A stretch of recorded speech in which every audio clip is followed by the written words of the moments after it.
Amén, amén, amén. Ya estamos de regreso, mis queridos hermanos.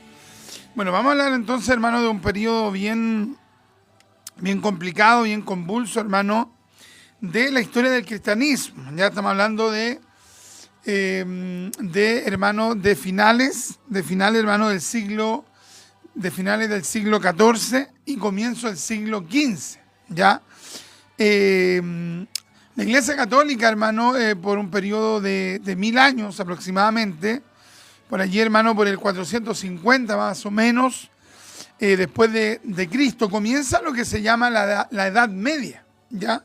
La Edad Media se divide en diferentes periodos y ya por ahí, hermano, por el 1300 y tanto, hermano, 1400, hermano, resulta que se va llegando al ocaso, al término de lo que se denominó la Edad Media.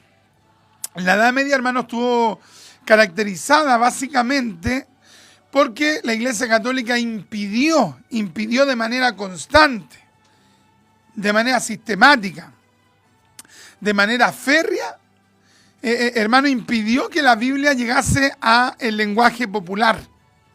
Impidió que llegase la Biblia a las lenguas comunes y silvestres, por ejemplo, al alemán, al inglés, al francés, al portugués, etcétera, etcétera, etcétera. ¿Por qué? Porque la Iglesia Católica quería que la gente se mantuviera ignorante, que se mantuviese, hermano, ingenua, que fuesen lo más manipulable posible. Para tal finalidad, lo que ellos hicieron fue impedir que la Biblia llegase al idioma de las personas. De esa manera ellos no iban a conocer lo que era la salvación por gracia, no iban a entender que Dios quería tener una relación con ellos independiente de la institución, iban a conocer que Dios le daba una autoridad a los líderes, pero limitada, una autoridad limitada, no ilimitada. Por ejemplo, hasta el día de hoy el Papa de Roma ostenta como que tiene un poder ilimitado, una autoridad ilimitada. Eso, hermano, es antibíblico. Entonces, durante ese periodo, diferentes voces se levantaron para denunciar, hermano, la tiranía de la Iglesia Católica. Habían curas, hermano, que tenían 3, 4 mujeres. Y a pesar que decían que eran célibes, a pesar que decían que eran personas castas, pulcras, la verdad es que tenían su propio harem. Y sobre todo los obispos, hermano. En España habían obispos que tenían, hermano, cardenales, obispos, máximas autoridades que tenían, hermano, 4 o 5 mujeres y con sus respectivos hijos, y les tenían un palacio, un castillo, porque eran tipos de muchos recursos. Entonces, hermano, cuando la religión, hermano, opera de manera autónoma, sintiéndose la todopoderosa, siempre va a haber abuso de poder. Escúchame. Siempre cuando la religión no se somete a la Biblia, la religión siempre va a ser abuso de poder. Siempre. Siempre, siempre, siempre. Cuando en una corporación incluso evangélica no se someten a la Biblia, va a haber abuso de poder siempre. Escúchame, siempre, siempre, siempre. Nada nuevo bajo el sol. Siempre va a suceder así. Cuando no hay fiscalización, cuando no hay auditoría, cuando no hay supervisión, cuando el obispo, cuando los presbíteros no ejercen una supervisión a la iglesia y la iglesia a sus líderes, siempre hay gente, hermano, que decimos, como decimos aquí en Chile, se arrancan de tarros. Y en vez de someterse a la palabra, ¿qué es lo que hacen, hermano? Hacen abuso de poder.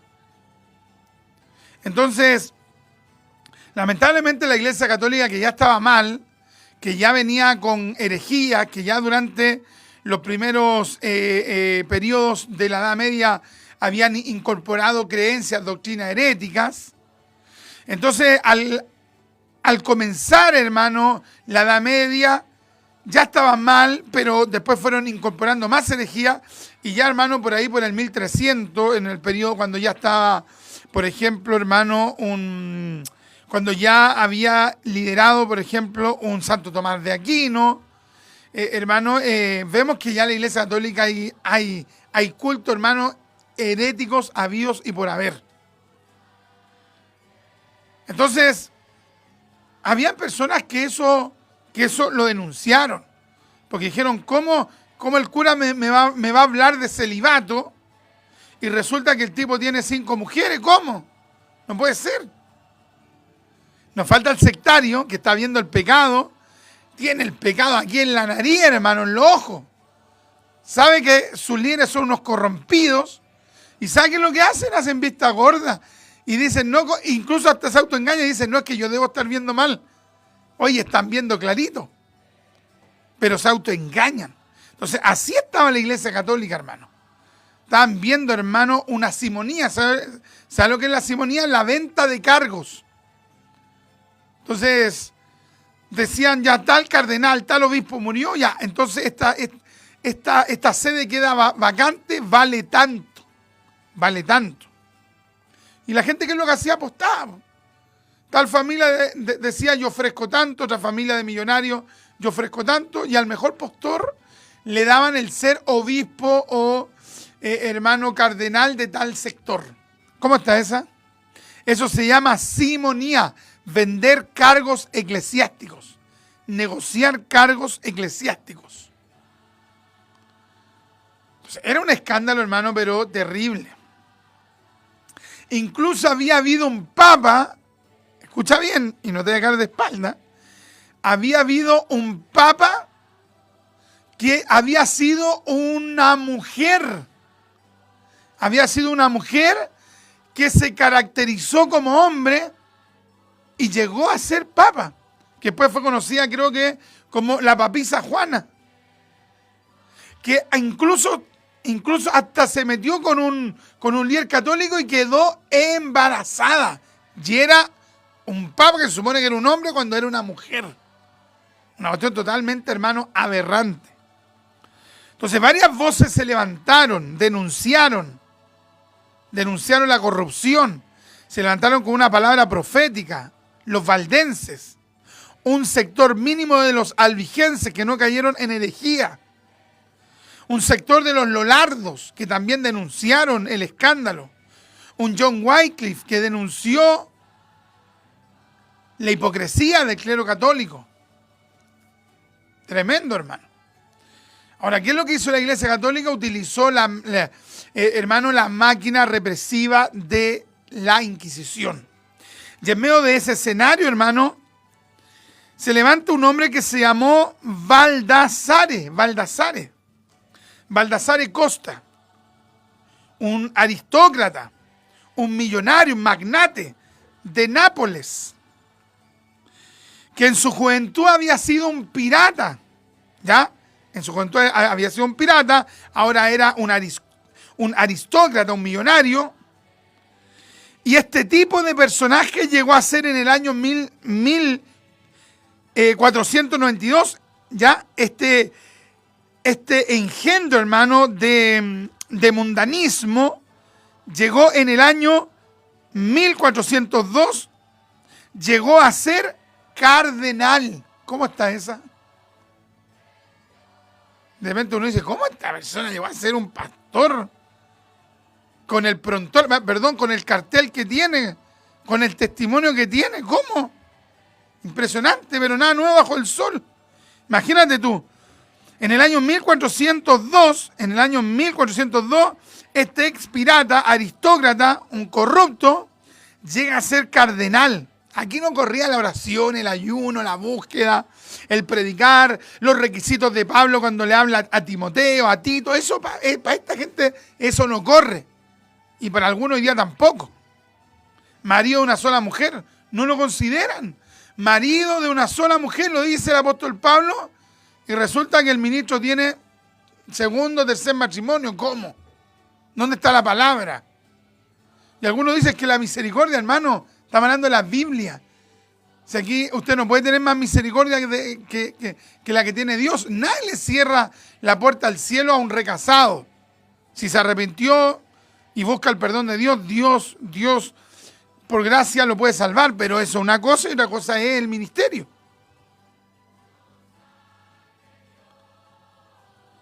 Mire lo que dice acerca de Baldassare Costa, quien llegó a ser en el año 1402, un cardenal que en su juventud fue un pirata. Era conocido por ser un empedernido mujeriego. Oh, hermano, ¿sabes que yo leía estas cosas, hermano, en la historia y yo decía, qué tremendo, hermano? Qué tremendo, hermano. Porque uno dice, esta gente no tiene conciencia, esta gente no tiene temor de Dios. Ellos mismos deberían decirse, no estoy calificado para ser un pastor, no estoy calificado para ser un líder, no estoy calificado, en el caso de estos perversos, no estoy calificado para ser un cardenal, no estoy calificado para ser un párroco. Si tuvieran así un poquito de conciencia, ellos mismos dirían, no estoy calificado. Pero ¿saben qué es lo que hacen? Se meten igual. ¿Sabe por qué? Porque lo que buscan es poder. Porque, hermano, este hombre tenía necesidad de riqueza, no si era un multimillonario. Entonces, ¿qué quería? ¿Quería poder económico? No, porque lo tenía. Quería un poder social este hombre. Un poder mediático. ¿Sabe qué? Hay gente que de repente que mira el ministerio pastoral, no lo mira para servir. No dice, oh, me gustaría ser pastor para servir a la iglesia. Sino que dice, me gustaría ser pastor para mandar. Mire la mezquindad. Entonces este hombre era un mujeriego empedernido. Se dice que en su oficio tuvo y anduvo con más, siéntese bien, porque este era más mujeriego que Joseph Smith, era más mujeriego que Mahoma. ¿Le digo cuántas mujeres tenía? Tenía 200 mujeres. Llegó a tener, hermano, se llegó a meter con 200 mujeres. Baldassare Costa, perverso.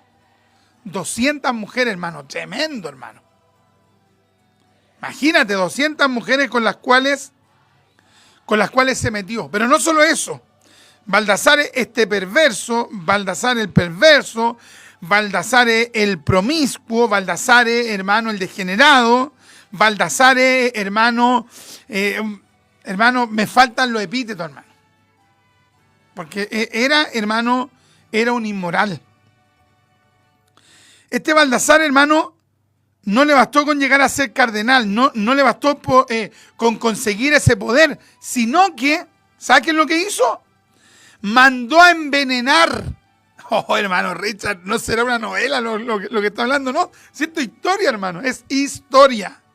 Mandó a envenenar a Alejandro V para ser su sucesor. Mira, mandó a envenenar, hermano, al papa que estaba sobre él. Lo asesinó, lo envenenó, le pagó a alguien para que envenenaran a ese tipo para luego él ocupar el poder. ¿Cómo está esa? Hoy hay gente, hermano, que no tiene límites con tal de conseguir una autoridad, un poder, una autoridad mediática, política, social, no tienen asco. Y este tipo, Baldassare Costa, se proclamó Juan 23. ¿Cómo está esa? Juan 23. Oye, ¿cómo toman el nombre del apóstol Juan, hermano? Son unos verdaderos hijos de Satanás. O sea, ¿cómo van a tomar el nombre de un apóstol, hermano, siendo mujeriegos, charlatanes, promiscuos, avaros, ambiciosos? Qué tremendo, hermano. Este tipo tomó el nombre de Juan 23 y convocó el llamado Concilio de Constanza. En el año 1414 condenó, hermano, en el Concilio de Constanza las enseñanzas del reformador John Wycliffe, que a esa fecha había fallecido hace aproximadamente 30 años atrás. Imagínate, John Wycliffe ya había muerto, el reformador John Wycliffe. Pero celebró, hermano, un concilio y John Wycliffe llevaba 3 décadas muerto y este tipo lo condenó ya estando muerto. ¿Hay cuenta que son unos locos? La condenación tuvo como sentencia, hermano, que examinaran el cuerpo de Wycliffe, es decir, lo desenterraron. Mira este perverso, este profano, mandó a sacar el cuerpo de la tumba, hermano, ¿Y qué es lo que hizo con el cuerpo del reformador John Wycliffe, que denunció constantemente a la Iglesia Católica Romana? ¿Qué es lo que hizo con el cuerpo de John Wycliffe?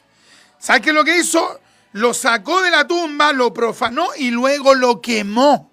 ¡Qué tremendo, hermano! Y luego lo quemó. ¿Se da cuenta que aquí estamos frente, hermano, a un perverso? ¿Cuál era el nombre? Baldassare Costa. Mandó a quemar el cuerpo de John Hus y lanzó su ceniza a un lago. Y en ese mismo concilio condenó al otro reformador llamado John Hus, que fue quemado y sus cenizas también fueron lanzadas a un río en el año 1415. ¿Se da cuenta, no? Entonces, tremendo, hermano. Por un lado tenemos a un perverso, hermano, a Baldassare Costa, que luego se autoproclamó como Juan 23, y por otro lado teníamos los valdenses, teníamos a John Wycliffe y tuvimos a John Hus, hombre, hermano, que fueron quemados. Pero mira, Juan Hus, antes de ser quemado, él le dijo al Papa y a los cardenales, lanzó una palabra profética. Él dijo: vas a asar un ganso, porque a él le llamaban John Hus o Juan el Ganso. Pero dentro de un siglo, es decir, unos 100 años, te encontrarás con un cisne que no podrás asar. ¿A quién se estaba refiriendo John Hus? Bueno, precisamente, hermano, a Martín Lutero le llamaban, hermano, el cisne. ¿Y cómo Hus lo podría haber sabido 100 años antes? Por el Espíritu, hermano. Fue una palabra profética literal. Se cumplió exactamente, hermano. Porque a él lo quemaron, hermano, a John Wycliffe lo desenterraron y luego lo quemaron. Pero a Martín Lutero no lo pudieron quemar porque Dios así lo había determinado. Qué tremendo, hermano. Juan 23 murió 4 años después del nefasto concilio. Ese concilio concluyó tomando la postura de que el concilio es superior incluso sobre el Papa. Sin embargo, ellos no concluyeron lo que han concluido todos los reformadores, que la Biblia está sobre toda denominación, sobre todo concilio, sobre toda corporación. John Hus prefirió ser quemado antes que negar su fe. Prefirió ser quemado antes que transar la palabra. Él creyó en la salvación por gracia y no se movió de allí, aunque, hermano, en los últimos minutos de su vida le dieron la oportunidad de retractarse. Él no se quiso retractar. ¿Sabe por qué? Porque amaba la palabra de Dios. Amén. Hasta aquí dejamos esta sección, hermano, hombres con legado. Hermano, un legado nefasto de Baldassare Costa y un legado extraordinario que es el legado de John Hus, el gran reformador checo. Hasta aquí dejamos este espacio, vamos a escuchar el avance y regresamos con la cortina para compartir una palabra de Dios.